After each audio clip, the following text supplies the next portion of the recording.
여러분 안녕하십니까? 정병렬 선생님의 재정학 연습. 이번 시간에는 챕터 8장 조세 기초 이론 중에서요, 지난 시간에 이어서 4절 경제적 능력의 측정 문제에 대해서 살펴보도록 하겠습니다. 자, 우선 조세를 부담하는 것, 공평한 조세에 대해서 봤을 때 편익의 원칙이 있고 능력의 원칙이 있었습니다. 편익의 원칙, 응의 원칙이라고 그랬죠? 그리고 이제 능력을 기반으로 한 원칙, 이렇게 있었어요. 자, 능력의 원칙에는 수평적 공평성이 있고요. 그리고 이제 수직적 공평성, 이렇게 있었습니다. 자, 수평적 공평성은 우리가 똑같은 능력을 지닌 사람은 똑같이 세금을 내, 이렇게 얘기한 거죠. 근데 문제는 뭐냐면 여기 나와 있는 능력이, 아니 뭘 가지고 능력으로 평가할 거야? 거기에 이제 문제가 봉착됩니다. 능력을 보여줘. 능력이라는 게 이게 안 보이잖아. 오케이? 자, 그래서 거기 한번 개요 볼까요? 능력의 원칙에 따라서 1번 조세를 부과하기 위해서는 개인의 조세 부담 능력에 대한 정확한 측정이 이루어져야 하는데, 자, 능력에 대한 측정 지표라고 할까? 이렇게요. 근데 이거는 사실 정확한 거는 사실 거기 2번에 나와 있는 개인의 후생이 제일 좋습니다. 이상적인 상황은 우리가 앞에서 봤었던 것처럼 개인의 후생, 효용, 이게 가장 요게 적합합니다. 후생이 적절해요. 근데 이 후생이라는 것은 잘 눈에 보이지 않습니다. 그래서 우리가 이제 현실적으로 봤을 때는 후생이라는 거, 요걸 사용하기 힘들기 때문에 대리변수를 사용합니다. 대리변수라고 프락시라고 3번에 나와 있죠. 대신한다는 거와 능력을 반영하는 변수, 뭐가 있을까? 자, 거기 보시면 4번에 소득, 소비, 재산, 뭐 이렇게 있어요. 근데 이게 어느 거 하나 완벽한 게 없죠. 그래서 결국은 우리가 그냥 차선책으로 에이 그래도 소득이 낫지 않냐, 이렇게 끌고 갈 거예요. 자, 우선 그걸 하나씩 살펴볼게요. 자, 능력의 대리 변수로 소득 어떻습니까? 먼저 한번 볼게요. 소득을 대리 변수로 쓰는 거. 자, 1번 전통적으로 대부분의 경제학자들은 포괄적 소득이 개인의 후생 수준을 가장 잘 나타낸다. 우리가 나중에 보면 헤이그 사이먼즈의 포괄적 소득세라는 걸 볼 거거든요. 가능한 한 경제적 능력을 증가시키는, 후생을 증가시키는 모든 걸 다 소득으로 간주해요. 그래서 근데 이제 보통 현실에선 그게 어렵기 때문에 포괄적이라는 말을 빼도 상관없겠어요. 자, 아무튼 포괄적 소득을 기준으로 사용하는데 2번. 자, 소득은 여가와 노동에 대한 개인의 선호를 반영하지 못합니다. 그래서 이 경우에는 어떤 여가에 대한 선호를 반영하지 못한다. 요게 이제 한계가 됩니다. 오케이? 자, 그래서요, 이게 무슨 얘기인데, 거기 예를 통해서 한번 봐볼게요. 자, 두 사람이 있습니다. A와 B가 있는데, 시간당 임금이 1,000원으로 동일합니다. 그러면 일을 똑같이 하게 되면은 똑같은 소득을 얻게 될 텐데, A가 B보다 여가를 더 선호하기 때문에 A의 노동시간은 5시간인데, B의 노동시간은 10시간입니다. 자, A의 시간당 임금이 그냥 1이라고 할게요. 10,000원이라 할게요. B의 시간당 임금도 똑같이 10,000원이라 할게요. 이해 가시죠? 임금은 똑같아. 근데 A 같은 경우에는 거기 나와 있는 것처럼 5시간 일을 했어. 그래서 5시간 근로를 했습니다. 자, 그렇게 되면 소득은 얼마가 됩니까? 라고 하면 소득은 이게 시간당 10,000원이라 하면 50,000원 이렇게 버는 거야. 하루에. 자, 만약에 B도요, 똑같이 시간당 임금은 10,000원인데 B는 10시간 2배 일을 했어요. 1,000원 하면 자꾸 동그라미가 많아져서 그냥 뺐어요. 그럼 B의 소득은 어떻게 됩니까? 100,000원 이렇게 되는 거지. 이해하시겠습니까? 그러니까 우리가 봤을 때 A와 B를 봤을 때, 오, 야, A야, 너보다 B가 소득이 높으니까 더 능력자구나, 이렇게 할 수 있는데, A는요, 일하는 게 싫어서 여가를 더 좋아했기 때문에 일을 덜 한 거야. 그러니까 근로소득이 작을 수밖에 없게 되죠. 자, 그렇기 때문에 거기 5번 보시면 소득을 기준으로 하게 되면 여가라는 걸 제대로 반영할 수 없어요. 그러니까 우리가 여기에도 사실은 과세를 해야 되는데 과세 대상인데 이거를 대상에서 여가는 빠지죠. 제외돼서 문제, 이건 나중에 조세와 관련한 여가에 과세하지 못해서 발생하는 비효율성 그런 것들 얘기 많이 할 겁니다. 그러면 이렇게 할 수 있겠네. 그래? 그러면 소비를 과세 대상으로 하면 어떻겠니? 이렇게 해요. 어쨌든 돈을 왜 벌어요?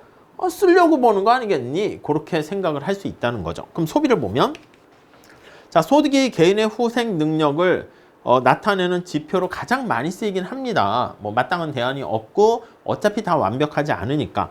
칼도라는 학자가 있습니다. 이름 암기해 두세요. 영국의 경제학자인데 칼도라는 학자는 개인의 소비를 지불 능력으로 나타내는 게 제일 좋다. 이렇게 주장을 하게 됩니다. 자, 그래서 다음 페이지 가보시면 화살표 보면 일정 기간 동안 개인의 총 지출액을 과세 베이스로 해서 부과하는 조세를 지출세, 개인 소비세 이렇게 얘기합니다. 같은 말이야. 용어 정리 나중에 객관식 때 더 해드릴 거야. 지출세랑 개인, 물건에 세금 때리는 게 아니라 그 사람한테 때리는 것이기 때문에 개인 소비세, 이건 이제 인세라고 표현합니다. 그러니까 누진과세를 적용할 수 있다. 그렇게 얘기할 거예요. 거기 화살표에도 나와 있죠. 요것들은요. 인세가 됩니다. 인세. 사람한테 과세하는 거야. 인세로 누진 과세가 가능하다. 이렇게요. 우선 그 정도만 머릿속에 넣어두셔도 될 것 같습니다. 자, 그리고 이제 화살표 세 번째는 넘어가세요. 소득세랑 지출세 하게 되면 이거는 저 뒤에 다시 할 거야. 소득세에는 약간 이자 소득인 저축이 담겨 있는데 지출세는 저축에 과세하지 않는 뭐 그런 것들 얘기할 건데요. 우선 그 정도 넘어가시고. 자, 칼도는요. 개인의 후생과 관련해서 밀접한 관련이 있는 것은 소득보다는 소비가 더 밀접하다. 이렇게 해서 칼도는 소비세를 강조하게 됩니다. 그게 2번에 나와 있죠. 자, 그리고 점띵 두 번째 보시면 소득은 재화를 증가시키는 거에 비해서 소비는 또 사회 전체 재화를 소비하는 거야. 소진하는 거야. 사회 전체에 생산된 재화를 약간 소진이라고 할게요. 소진하는 것이기 때문에 뭔가 이거를 축적해 나가는 것보다 쓰고 없어지는 거니까 거기에 세금 때리는 게 더 낫다. 이렇게 보시면 되겠죠. 근데 3번에 보시면 소비도 거기 나와 있는 소비의 시간적인 행태, 내구재, 소비 이런 것들이 문제가 되고요. 4번 저축이 과세 대상에서 제외됩니다. 저축이 소비에만 과세되니까 내가 소비하지 않고 남은 걸 저축이라 할 수 있지 않겠습니까? 과세 대상에서 제외가 돼요. 이해 가세요? 자, 다시 한번 정리합니다. 이 저축은 뭐라고? 소득 중에서 소비하지 않고 남은 걸 얘기합니다. 자, 다시 소득 중에서 소비하지 않고 남은 거, 이걸 이제 저축이라고 할 거예요. 여기는 세금을 때리지 않네요. 자, 그래서 4번 그거 밑줄 치세요. 저축이 과세 대상에서 제외된다는 측면에서 저축이 많은 부유층에게는 유리하다. 저축이 많은 사람들이 부자 아니겠습니까? 그래서 부유층에 유리하기 때문에 그래가지고 약간 이거는 공평성 측면에선 좋지 않다. 그런 주장을 얘기할 수가 있겠습니다. 그리고 5번 보시면 소비를 과세 지표로 하는 경우에 미실현 자본 이득에 대한 과세 문제가 발생하지 않는 등 장점이 있어요. 실현하지 않은, 이건 나중에 소득세에서 자세하게 할 거예요. 그러나 섣불리 소득세에 비해서 우월하다는 판단을 내리는 것은 곤란하다. 그러니까 다 장단점이 있어요. 다음, 그러면 야, 이게 소득도 그렇고 소비도 그렇고 야, 그냥 능력 있는 사람은 집에 재산 같은 걸로 하게 되면 근로소득, 비근로소득, 이자소득 다 포함되는 거 아니야? 재산이 더 능력을 잘 반영하는 거라 볼 수 있어. 맞아요. 그렇게 볼 수 있어요. 자, 그래서 2번에 보시면 근데 문제는 뭐냐면 재산은 개인이 축적한 구매력을 절약, 스톡 이렇게 보시면 되겠습니다. 미래소득의 현재 가치 이렇게요. 저량의 개념이야. 이걸 스톡이라 하고요. 경제원론 처음 할 때 보통 얘기하는 건데 일정 시점이라고 생각하시면 되겠습니다. 오케이? 자, 그러니까 재산을 과세 기준으로 만약에 삼았어. 근데 여러분 생각해봐. 내가 서울 강남에 만약에 30억짜리 아파트를 가지고 있어. 근데 내가 막 투기 목적과 이런 건 아닌데 그냥 재산 가액이 높단 말이야. 집값이 높아. 그러니까 능력 있으시네요. 근데 나는 이미 은퇴를 했어. 그리고 내가 그냥 어려서부터 거기 살다 있는 집이 그냥 어떻게 되고 막 해가지고 집값이 30억으로 올랐는데 친구들과 어렸을 때 추억은 다 만약에 그쪽에 있다고 생각해 봅시다. 근데 세금을 내래? 근데 내가 돈 낼 돈이 없어. 세금 낼 돈이 없어. 지금 소득이 없으니까 은퇴해서. 그럼 어떻게 해요? 집을 팔아야 되잖아. 억지로 내가 세금 내기 위해서 집을 팔고 딴 데로 이주해야 되기 때문에 나의 선택을 막 왜곡시키는 문제가 발생합니다. 이해 가시겠죠? 과수원에 재산이 있다고 해가지고 세금을 떼놓는데 아니 과일이 열려서 팔아야 돈이 생겨야지 세금을 내지. 바로 아직 열리지도 않은 그런 거에 세금 때리게 되면은 어떻게 세금을 내라고. 그런 등등등 문제가 있습니다.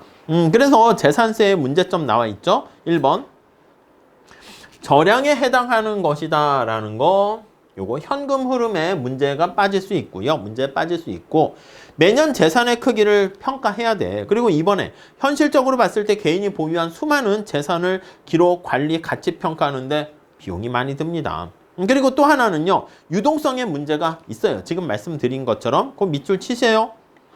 재산을 과세 기준으로 삼았을 때 동그라미 1번 별표하시고 밑줄 치세요. 납세자가 세금을 내야 돼. 그러다 보니까 유동성에 제약에 빠질 수 있습니다. 유동성에 문제가 생길 수 있다. 이렇게 보시면 되겠습니다. 오케이. 자, 그래서 2번 보시면 유동성 문제로 자산을 매각해야 되기 때문에 과세 기반이라는 텍스 베이스가 침해되는, 침식되는 그런 문제가 발생할 수가 있어요. 자, 그래서 이제 이 세 가지 어느 거 완벽한 게 없기 때문에 우리가 가장 흔히 많이 사용하는 게 바로 뭐다?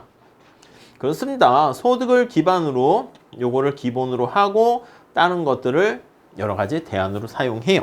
자, 근데 문제는 뭐냐면 소득을 평가 기준으로 사용했을 때 발생하는 문제점 조금 더 들어가 보도록 할게요. 첫 번째는 뭐가 있습니까? 라고 하면요. 미실현 자본이득이 있습니다. 미실현 자본이득.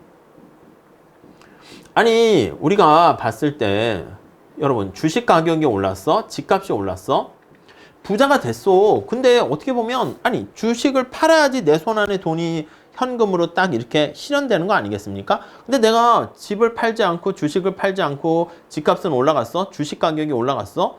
근데 부자 됐다 거기다 세금을 때리면 나중에 그럼 집값이 푹 떨어지거나 주식 가격이 떨어지면 반대로 오히려 보조금을 제공할 거야? 그건 아니잖아. 그래서 1번에 보시면 개인이 보유한 자산의 가치 상승에 따른 자본이득, 순자산의 증가, 과세 대상에 포함시키는 게 맞아요. 근데 2번 볼게요. 자산 매각으로 실현된 자본이득을 과세 표준에 집어넣는 건 상관없는데 아니 이렇게 실현되지 않은 거에 과세를 하게 되면 사람들이 어떻게 돼? 현실에서는 발생주의에 입각하면 당연히 발생주의니까 자본이득이 발생했잖아. 세금을 내야 되는데 이런 문제가 발생해가지고요. 실현시키면 하는 걸로 보통 많이 얘기하거든. 팔게 되면 내 손에 현금이 주어지게 되면 그때 세금을 내는데 문제는 뭐야? 실현을 자꾸 지연시킵니다. 집값이 올라가서 내가 팔고 양도하고 뭐 어떻게 할 때 세금을 낸다 그러면 혹시 세법이 바뀔 때까지 정권이 바뀔 때까지 막 계속 꾹 움켜쥐고 그럴 수가 있다는 것이죠. 자, 그래서 현실적으로 개인이 보유한 모든 자산의 가치를 다 평가하는 것도 어렵고요. 그래서 우리 현실에서는 미실현 자본 이득이 흐름은 이거야. 마땅하나 이렇게 쓸까요? 이론상 이렇게 써주면 되겠어. 이론상 발생주의에 따른 미실현 자본 이득을 과세 대상으로 하는 게 마땅하나 but 현실상 이렇게 실현주의에 입각해서 실현된 자본이득만 과세 대상으로 합니다. 현실상 미실현 자본이득은 과세 대상으로 하지 않는다. 이렇게 정리를 하시죠. 오케이? 다음 두 번째, 귀속소득. 이거 다 비슷한 거예요. imputed라는 말을 씁니다. 귀속소득. 여러분들 만약에 농부가 농사를 지었어. 그럼 우리가 생각할 때 이렇게 본다고. 농사를 짓고 쌀 안 사 먹어도 되겠네. 그렇긴 하겠지. 근데 문제는 뭐냐면 자기가 농사 지은 걸 자기가 자기한테 팔았다 이렇게 생각을 해야 되는 거지. 이해 가십니까? 내가 건물주야. 이 건물에서 학원을 만약에 운영해. 커피숍을 운영해. 근데 건물주면 임대료 안 내도 되잖아. 너 좋겠네. 아니요. 내가 만약에 이 학원이나 커피숍을 운영하지 않게 되면 다른 사람에게 커피숍이나 요 임대를 줬으면 거기서 임대료를 받을 수 있는데 못 받은 거잖아. 그러니까 내가 나한테 주는 거지. 이해 가십니까? 자, 그래서 거기 볼게요. 시장을 통하지 않고 취득된 실질 소득, 그걸 귀속 소득이라고 하는데 이것도 원칙적으로는 과세 대상으로 포함시켜야 됩니다. 역시 똑같이 흘러갈 거야. 마땅 하나 이론상. but 현실에서는 거기 보시면 빠지는 경우가 생기게 됩니다. 그래서 동그라미 4번 보세요. 자, 그래서 2번 얘도 보시고 동그라미 4번에 밑줄 치고 결론 과세 대상에서 제외 체크하시고. 자, 얘도 보세요. 개인 A와 B가 2억 원짜리 주택을 소유하고 있는데 A는 자가주택에 거주하고 있어. B는 자기 게 아니야. 살고 있지만 200만 원짜리 월세를 내고 있습니다. 그러니까 다른 지역의 주택에 임차해서 살고 있다고 가정하게 되면 3번 B는 자기의 임차 소득은 그러니까 딴 데 살고 있으니까 그걸 임대해 줬으니까 어이구 임대 소득이 생겼네요. 거기다 세금을 때리고 A는 자기가 직접 사는 거야. 아이고 임대 소득을 얻지 못하시네요. 세금을 안 때리고 사실은 동일하게 세금을 때려야 되는 거지. 근데 우리가 그런 걸 현실에서 반영하지 않습니다. 밑에 참고도 체크하세요. 동결 효과 보시면 거기 1번만 밑줄 치세요. 자본이득에 대해서 발생 기준이 아니라 지금 얘기한 것처럼 실현 기준에 따랐을 때 오케이 그럼 실현시키면 세금 내는 거잖아. 그러면 미실현 자본이득일 때는 동결 효과가 없어요. 발생주의일 때는 동결 효과 얼음해서 잠기는 거야. 락킨이라는 표현을 씁니다. 없으나 현실에서 얘기한 것처럼 실현주의에 따르면 실현을 지연시킵니다. 그래서 동결 효과가 발생하게 된다. 이렇게 생각하시면 되겠습니다. 오케이? 그 정도. 이것도 중요합니다. 넘어갈게요. 4번에 보시면 동결 효과는 자산의 효율적 이용을 저해한다. 밑줄 치시죠. 아니 내가 당장 이 집을 딴 사람이 필요한 사람이 있어서 주려고 해. 근데 그걸 실현시키게 되면 내가 세금을 내야 된다. 계속 가지고 있어야지. 이렇게 된다. 그래서 저 사람은 필요한데 목말라 죽겠어요. 좀 물 좀 주세요. 아니야 물을 내가 이렇게 해서 집을 팔아가지고 물을 만약에 준다 그러면 세금 내라고 하니까 세금 내기 싫어서 계속 자기가 꾹 얼음하고 경직적인 상태가 된다는 것이죠. 자, 그리고 변동소득 문제도 발생합니다. 3번 변동소득. 자, 이거는 뭐 이해하기 쉬운 건데 우리가 소득이 안정적으로 무슨 300만 원 쭉 이렇게 버는 사람이 있고 소득이 100만 원 벌었다가 1000만 원 벌었다 들쭉날쭉한 사람이 있단 말이에요. 소득이 이렇게 소득의 흐름이야. 소득의 흐름이 이렇게 안정적으로 돼 있는 사람이 있고요. 아니면 소득의 흐름이 들쭉날쭉해. 가난했다가 이렇게 많이 벌었다 이렇게 돼.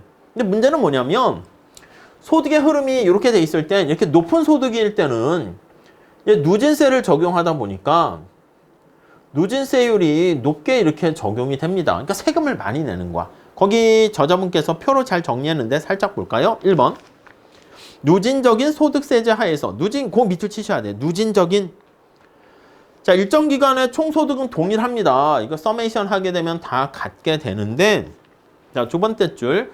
자, 소득이 매년 안정된 소득을 얻는 사람에 비해서 소득의 변동폭이 큰 사람이 세금을 더 많이 냅니다. 왜요? 누진세니까 세율이 소득 수준이 높게 되면 세금을 많이 내게 됩니다. 자, 그래서 거기 밑에 나와 있는 것처럼 고정소득자 소득 100 해가지고 10% 세율을 내는 사람은 세액이 10 해서 50 이렇게 되는데 변동소득자 B를 볼게요. 소득이 50, 300, 150 들쭉날쭉한 사람은 세액이 그 누진세가 적용돼가지고 5, 50, 20 해서 75만큼 내게 되는 걸 알 수 있죠. 그러니까 세금을 더 내게 됩니다. 자, 그래서 5번 보시면 그러니까 이게 사실 변동소득인 경우에는 똑같은 능력을 가지고 있는 사람인데 다른 세금을 냅니다. 그래서 우리가 앞에서 얘기한 수평적, 수직적 공평성이 있죠? 그때 이 수평적 공평성을 위배하게 된다라는 것을 알 수 있습니다. 오케이. 다음. 인플레이션 문제가 또 발생하기도 합니다. 4번. 인플레이션. 지금 다 이게 뭐라고요? 소득을 과세 대상으로 했을 때 발생하는 문제점이야. 인플레이션. 자, 1번 볼게요. 일반적으로 누진 소득세 하에서는 인플레이션이 발생하게 되면요. 실질 소득은 불변이야. 근데 조세 부담이 커져요. 자, 거기 2번도 보세요. 자, 물가와 명목 소득이 20% 상승할 때 실질 구매력은 불변 밑줄 치시고 명목 소득은 증가합니다. 이 변동성하고 똑같습니다. 그래서 우리가 누진 과세가 어디에 세금을 때리냐라고 하면 누진세는 실질 소득이 아닌 명목 소득에 세금을 때리는 거야. 명목 소득에 과세를 하게 됩니다. 오케이? 이해 가십니까? 그러다 보니까 세금을 더 내. 거기 두 번째 좀 밑줄 치세요. 텍스 브래킷이라 해가지고 세율이 높은 과세 구간에 적용하게 돼서 실질적으로 세금을 많이 내는 거야. 여러분 생각해 보세요. 만약에 내가 임금이라 할게, 소득이라 할게, 1,000원 이렇게 있습니다. 근데 상품의 가격이 100원이라 할게, 100원. 자, 그러면 여러분 1,000원 가지고 100원짜리 몇 개 살 수 있습니까? 실질 소득은 10개 사과를 이렇게 사과 한 개당 1,000원이면 100원이면 1,000원 가지고 10개 살 수 있죠. 요거를 내가 진짜 소득이다 해서 이걸 실질 소득 이렇게 얘기합니다. 실질이라는 레알 그게 상품 개수로 표현한 소득이고요. 여기 나와 있는 이런 거 있죠. 임금을 했는데 명목 임금 또는 명목 소득 할게요. 명목 노미널 이건 화폐로 표현한 소득을 얘기합니다. 이해 가시죠? 자, 그런데 만약에 물가가 2배가 올랐어. 200원 올랐어. 그럼 내가 사장님과 다 근로자 입장에서 똑똑하니까 사장님 이게 물가가 200원 올라가면요 내가 살 수 있는 사과의 개수가 5개밖에 안 되지 않습니까? 내가 작년보다 생산성이 떨어지는 것도 아니고 일의 강도나 이것도 똑같으니까 제가 뭐 욕심 부리는 건 아니고 사과를 10개만 살 수 있도록 해 주십시오. 사장님도 그걸 인정해가지고 그러면 여기 소득을 2,000원 올려주면 되는 거지. 그럼 나의 실제 소득은 사과를 10개 사는 건 그대로 똑같습니다. 이해 가시죠? 근데 정부가 세금 때릴 때는 어디다 세금 때려? 그렇지. 실질 소득에 때리면 사과 10개이기 때문에 변화가 없는데 명목 소득에 때려가지고 어이구 소득이 2배나 증가하셨네요. 세금 많이 내세요. 그렇기 때문에 누진 소득세 하에서 인플레이션이 발생하게 되면은 아니 나의 실질 구매력과 실질 소득은 그대로임에도 불구하고 세금이 높아지게 되는 것을 알 수 있습니다. 그래서 그 2번 다시 보시면 3번 인플레이션에 따라 조세 부담이 증가하는 현상 그거 체크하시고 그래서 이제 그 세율 같은 것들을요 각종 공제 등 물가 지수 그거에 연동하는 인덱세이션이라는 표현을 쓰게 되긴 하는데 쉽진 않겠죠. 자, 그래서 이번 시간에 뭘 얘기했냐면 경제적 능력의 평가 지표로 가장 이상적인 게 효용을 나타내는 후생이지만 이게 현실에서 적용하기가 쉽지 않아서 대리변수를 사용하는데 뭐 하나 마땅한 게 없습니다. 그래도 이제 소득을 많이 사용해서 소득에 대해서 기본적으로 봤는데 소득도 이러한 한계가 있다. 이렇게 정리를 하시면 되겠습니다. 자, 이렇게 해서 우리가 챕터 8장 마무리 짓고요. 다음 시간에는요. 챕터 9장 조세 전가와 귀착 살펴보도록 하겠습니다. 감사합니다.